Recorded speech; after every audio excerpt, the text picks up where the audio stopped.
Құрметті студенттер, Қазақстан тарихы пәні бойынша біздің бүгінгі өтетін тақырыбымыз қазақтардың ру-тайпалық құрылымы деп аталады. Сабақтың мақсаты қазақ қоғамының ру-тайпалық құрылымымен танысу, ру-тайпалық құрылымның бейбіт және әскери кезеңдердегі отбасылық құндылықтарды сақтаудағы маңызын ашып көрсету. Біз өткен сабағымызда шежіретанумен танысқан кезде қазақ қоғамының руларға, тайпаларға, жүздерге бөлінетінін атап көрсеткен болатынбыз.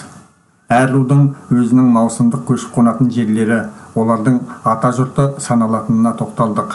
Жеті атаға дейін некеге тұруға тыйым салынуының қан тазалығы, ұлттық генетикалық кодты сақтау үшін маңызын атап көрсеттік. Бүгінгі сабағымызда қазақтың үш жүзінің құрамына енетін тайпалар мен олардан тарайтын руларға тоқталатын боламыз. Ру-тайпалық құрылым қоғамның саяси ұйымдасуы, қоғам мүшелерінің әлеуметтену үшін өте маңызды болды. Сондай-ақ соғыс қаупі төнген кезде әр ру басылардың, батырлар мен билердің басшылығымен тайпа әскерін құрды. Оған сұлтандар басшылық жасады. Тайпа әскерлерінен 100 әскері құрылды. Оған хан басшылық жасады. Әскери құрылымның ондық, жүздік, мыңдық төмен болып бөлінуі әскерді басқару, әр жауынгердің майдан барысындағы әрекетін бақылауды жеңілдетті. Бейбіт уақытта рулар арасындағы даулы немесе маңызды мәселелер би, хан соттары немесе құрылтай жиындары арқылы шешіліп отырды. Үш жүздің ұлы жүз, орта жүз және кіші жүздің қазақтары өздерінің туыстығын, сондай-ақ қазақтың этникалық аумағы мен тілінің біртұтастығын ұғынды. Бұл шежіремен бекітілді. Оған сәйкес қазақтар алаш болып бірігеді. Ал ағайынды ағарыс, бекарыс, жанарыс, ұлы және орта кіші жүздердің түпкі аталары саналады. Қазақтардың арасында тегі бір екендігі туралы түсінік сақталған. Кестеден көріп отырғанымыздай, енді ұлы жүз тайпаларына тоқталып өтейік. Ұлы жүз құрамына Жалайыр, Дулат, Сарүйсін, Шапырашты, Албан, Суан, Ошақты, Қаңлы, Шанышқылы, Сіргелі, Ысты сияқты тайпалар кірген. Олардың негізгі мекендеген жерлері ұлы жүз қазақтары Жетісу мен одан батысқа қарайғы жерлерді иеленді. Олардың көшіп қонуы солтүстігінде Балқашқа дейін, оңтүстігінде солтүстік Тянь-Шань қыраттарына дейін, шығысында Жоңғар Алатауы мен Тарбағатайға дейін жетіп, Іле өзені мен оның салалары алабында орналасты.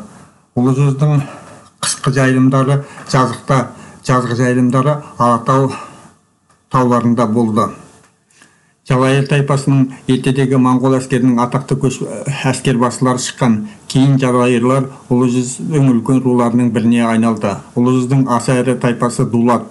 Дулаттар бүкіл Жетісуға кеңінен таралып қоныстанған ірі тайпа. Далалық тайпалардың бірі үйсіндер. Жетісуда біраз уақыт саяси үстемдік орнатты. Кейін олар ұлы жүз қазақтарының өз атауын қалдырды. Шежіреге сәйкес осы жүздің мифтік түпкі бабасының аты Үйсін болған. Орта жүз. Орта жүз тайпалары Арғын, Найман, Керей, Уақ, Қыпшақ, Қоңырлат сияқты тайпалардан құралады. Олардың мекендеген жерлері солтүстік, орталық және шығыс Қазақстан аумағын иеленді. Оларға орасан алыс қашықтықтарда көшіп қону тән болды. Арғындар жүздің аса ірі тайпалық бірлестігі. Олардың көшіп қонатын жерлері Сарыарқа кеңістігінде орналасты. Арғындарға әртүрлі генеалогиялық аңыздарға сүйелген күрделі құрылым болды. Наймандар Қазақстанның шығыс бөлігінде Алтайдан Жетісу Алатауына дейінгі жерлерде және бүгінгі Қызылорда облысының аумағында көшіп қонып жүрді. Орта жүз руларының бірі қыпшақтар арғындар қонысынан батысқа қарай Тобылдан бастап Сырдарияның төменгі ағыстарына дейін көшіп қонып жүрді.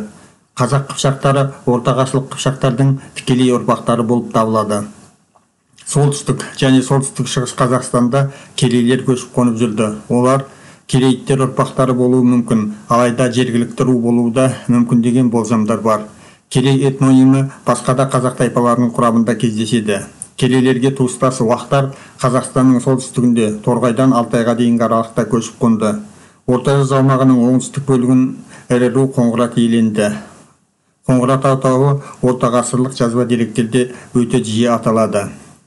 Кіші жүз құрамына кіретін рулар негізінен Байұлы, Әлімұлы және Жетіру деген үш бірлестікке бірігеді. Арғы атасы Әлімұлы болып келетін бірлестікке Шекті, Төртқара, Шөмекей, Кете, Қаракесек, Қарасақал рулары енеді. Жеті рудың құрамына Табын, Тама, Келдері, Төлеу, Керейт, Жағалбайлы, Рамадан рулары кіреді. Байырдың құрамына 12 ру кіреді. Олар Шеркеш, Ысық, Байбақты, Масқар, Алаша, Қызыл Қирт, Тана, Алтын, Жаппас, Беріш, Есентемір, Таз, Адай. Кіші руларының мекендеген жері бүкіл Батыс Қазақстан аумағын құрайды. Құрметті студенттер, енді орындауға арналған тапсырмаларға көшейік. Бірінші, картадан ұлы жүз, орта жүз, кіші жүздердің орналасқан жерлерін көрсетіңіз. Екінші, орта жүз құрамына енетін тайпаларды атап көрсетіңіз. Үшінші, Байұлы, Әлімұлы, Жеті ру деген бірлестіктер қай жүз құрамына кіреді. Төртінші, дәріс материалына сүйене отырып, қазақтардың маусымдық көшіп қонуының ерекшеліктері мен түрлеріне тоқталыңыз.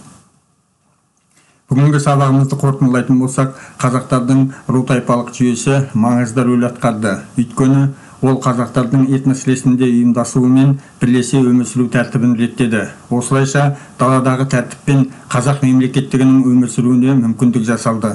Қазақтардың саяси ұйымы 300-ге біріккен ру мен тайпалар иерархиясы түрінде құрылды. Ұлы, орта және кіші жүздер ортақ шежірелік дәстүрмен қазақ елі болып бірікті.